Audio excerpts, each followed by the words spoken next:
Hola a todas y a todos, bienvenidos a este video donde veremos la clasificación y propiedades de triángulos. También hay una segunda parte donde veremos los conceptos de congruencia y semejanza también en triángulos.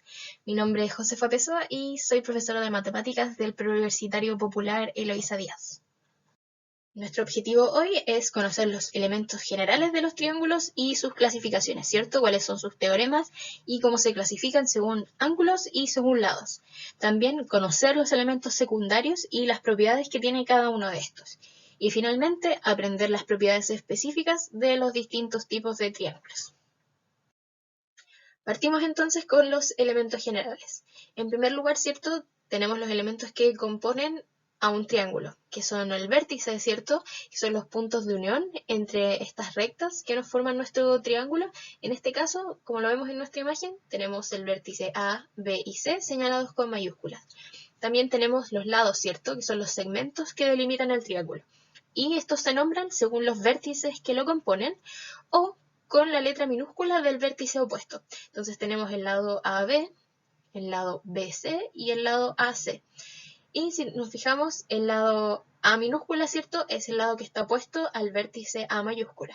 Y así con el resto de los lados, ¿cierto? B minúscula está opuesto al vértice B mayúscula y el lado C minúscula opuesto al vértice C mayúscula. Y los otros dos elementos súper importantes que componen un triángulo, ¿cierto? Son los ángulos internos, que se forman de la intersección de dos lados. En este caso tenemos alfa, beta y gamma, ¿cierto? Y los ángulos externos, que se forman de un lado del triángulo y la proyección del otro. Entonces tenemos estos ángulos internos, ¿cierto? A', alfa',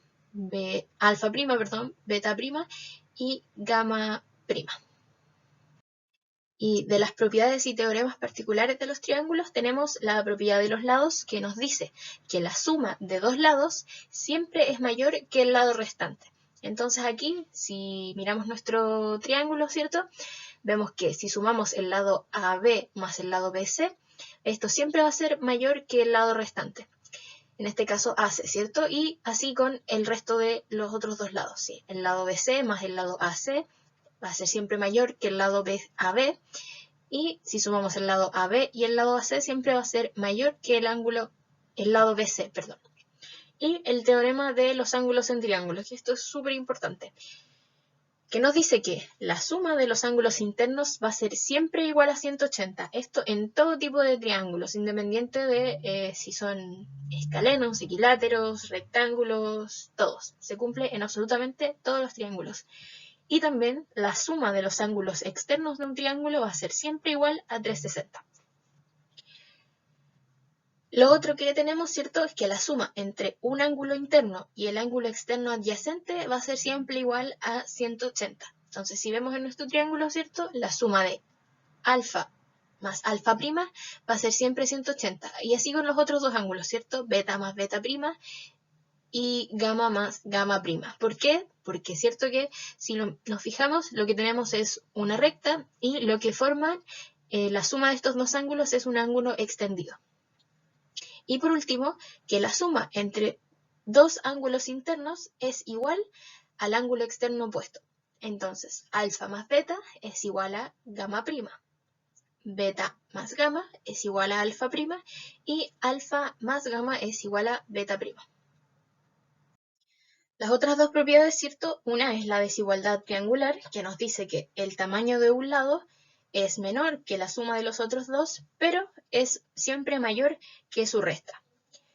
Y por último, la propiedad de ángulos y lados, que nos dice que existe una proporcionalidad entre el tamaño de un lado y su lado opuesto. Es decir, que a mayor el ángulo, mayor será la longitud de su lado opuesto. Entonces, aquí en el ejemplo, si en este triángulo que tenemos acá, ¿cierto?, alfa es mayor que beta y mayor que gamma, entonces sus lados opuestos también van a estar en esta misma relación. BC es mayor a AC y mayor a AB, ¿cierto? Entonces, con lo que acabamos de aprender, podemos resolver un ejercicio. Y nos dice, en el triángulo adjunto, ¿cuál es el valor de alfa más beta? Entonces, tenemos que primero estudiar la información que nos da nuestra imagen. Y nos muestra un triángulo de lados ABC, donde nos dan el valor de uno de los ángulos internos y nos piden calcular el valor de los otros dos ángulos externos. Entonces, ¿qué información podemos recolectar de esto? Sabemos que la suma del ángulo externo y su ángulo interno adyacente nos va a dar siempre 180, ¿cierto? Entonces, sabemos que el ángulo CAB, ¿cierto?, va a ser igual a 180 menos alfa. Y también sabemos que el ángulo ABC, ¿cierto?, que está adyacente a beta, va a ser igual a 180 menos beta. Y también sabemos que la suma de los ángulos internos de un triángulo va a ser siempre 180 grados. Entonces podemos plantear una ecuación, ¿cierto? Entonces la suma del ángulo CAB más ABC más BCA, ¿cierto?, va a ser siempre 180. Entonces reemplazamos los valores en nuestra ecuación y decimos que 180 menos alfa más 180 menos beta más 80 es igual a 180. Entonces vamos a reducir términos, ¿cierto?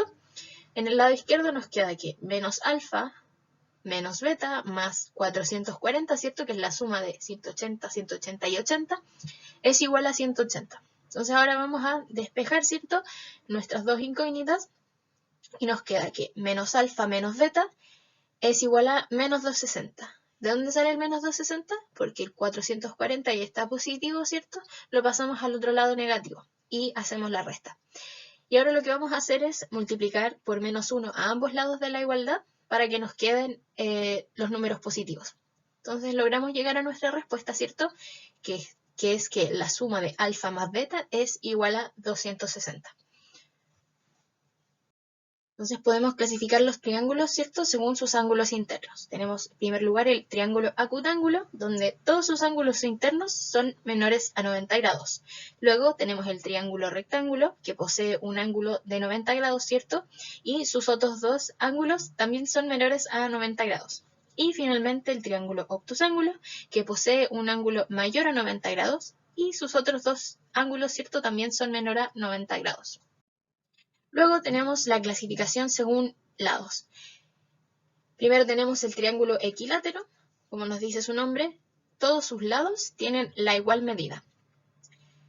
Luego tenemos el triángulo isósceles, en donde dos de sus lados tienen igual medida y tienen un lado de distinta medida, ¿cierto?, que se le suele llamar lado basal. Y por último el triángulo escaleno, donde todos sus lados tienen distinta medida. Estudiemos ahora entonces los elementos secundarios de los triángulos. En primer lugar tenemos la altura. Y la altura es la recta perpendicular que une un vértice con su lado opuesto. Y con perpendicular nos referimos a que forma un ángulo de 90 grados. Y el punto de intersección de las alturas, de las tres alturas que trazamos, ¿cierto?, porque tenemos tres vértices, se conoce como ortocentro.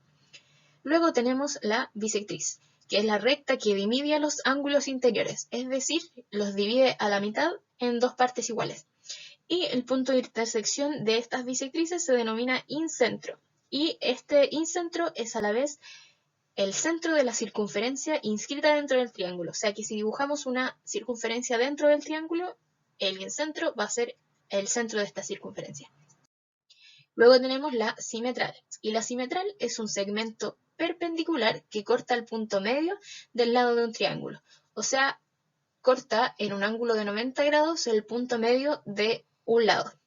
Y el punto donde se intersectan las tres simetrales se conoce como circuncentro. Y este es, a su vez, el centro de la circunferencia circunscrita en el triángulo. O sea, si trazamos una circunferencia que pase por los tres vértices de nuestro triángulo, su centro va a ser el circuncentro. Luego tenemos la mediana, que es el segmento que une los puntos medios de los lados de un triángulo y que forma lados paralelos, ¿cierto? Entonces el lado AB es paralela a la mediana RQ, el lado BC es paralela al lado RP y el lado AC es paralela al lado PQ. Y los triángulos que se forman dentro de nuestro gran triángulo, ¿cierto?, son congruentes entre sí. Y por último tenemos la transversal de gravedad, que es el segmento que une un vértice con el punto medio del lado opuesto. Y el punto de intersección de las tres transversales se conoce como centro de gravedad y tiene la particularidad que divide a cada transversal en la razón 2:1 desde el vértice hacia el lado opuesto. O sea, nos genera una proporción de 2:1. Entonces realicemos un ejercicio con lo que acabamos de ver. Entonces en este se nos presenta un triángulo, ¿cierto? Y nos dice, si AM es bisectriz del ángulo BAC y AM es igual a AC, ¿cuál es el valor del ángulo X? Entonces primero veamos la información que nos da el enunciado. Nos dice que AM es bisectriz del ángulo BAC. Entonces sabemos que lo va a dividir en dos partes iguales, ¿cierto? Le vamos a asignar la letra alfa. Y luego nos dice que AM es igual a AC. Entonces, ¿qué se nos está formando aquí, cierto? Un triángulo isósceles. Entonces sabemos que estos dos lados son iguales y que el lado basal de nuestro triángulo isósceles es el lado MC. Entonces ahora con la información contenida en la imagen, tenemos que el ángulo externo AC, ¿cierto? Que se forma en ese vértice, vale 100 grados, ¿cierto? Entonces podemos completar este ángulo extendido y sabemos que el ángulo MCA vale 80 grados. Y al ser un triángulo isósceles, el otro lado también vale 80 grados. Y ahora, si sabemos que la suma interna de los ángulos de un triángulo valen 180, ¿cierto? Si sumamos los tres ángulos, alfa más los dos ángulos 80, sabemos que nos tiene que dar 180 grados. Entonces, si hacemos esta suma, ¿cierto? Reducimos términos y luego despejamos alfa, sabemos que alfa vale 20 grados. Entonces, ahora sabemos que el ángulo alfa vale 20 grados, ¿cierto?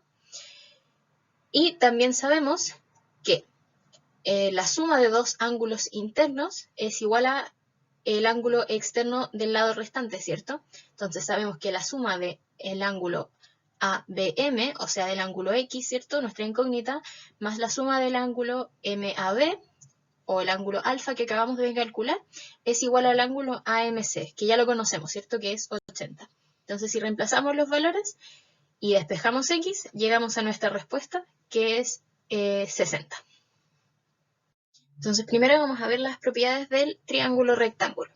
En primer lugar, tenemos que tres elementos distintos nos componen nuestro triángulo rectángulo, ¿cierto? Dos segmentos llamados catetos, que son los que forman el ángulo recto, y la hipotenusa, que es el lado que está opuesto al ángulo recto, ¿cierto? Y el teorema de Pitágoras nos dice que la hipotenusa corresponde a la raíz de la suma de los cuadrados de los catetos. Y tenemos también los tríos pitagóricos, que son tríos que forman una proporción, ¿cierto? Dentro del teorema de Pitágoras.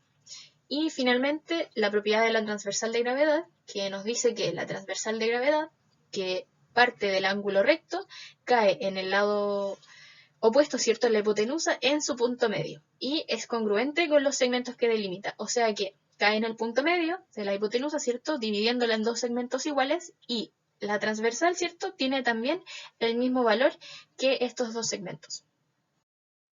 Entonces, con lo que acabamos de ver, podemos resolver un ejercicio. Y nos dice, si el triángulo PQR es rectángulo en P, ED es simetral del lado QR y el ángulo QRP es igual a 70, ¿cuál es el valor del ángulo EDP? Entonces ingresemos lo que nos dice el enunciado, ¿cierto?, en nuestro dibujo, ¿cierto?, en nuestro triángulo. Entonces, en primer lugar, vamos a anotar que PQR es rectángulo en P. Luego, nos dice que ED es simetral del lado QR, lo que significa que el trazo ED cae en 90 grados en el lado QR. Luego, sabemos que el ángulo QRP vale 70 grados, ¿cierto? Y nos piden calcular el valor de EDP, así que planteamos nuestra incógnita, le vamos a poner alfa. ¿Qué podemos desprender de esto? Sabemos que el punto D, ¿cierto?, es el punto medio de nuestro lado QR, ¿cierto? Y tenemos un trazo que parte desde el vértice y cae justo en el punto medio. ¿Eso a qué nos recuerda?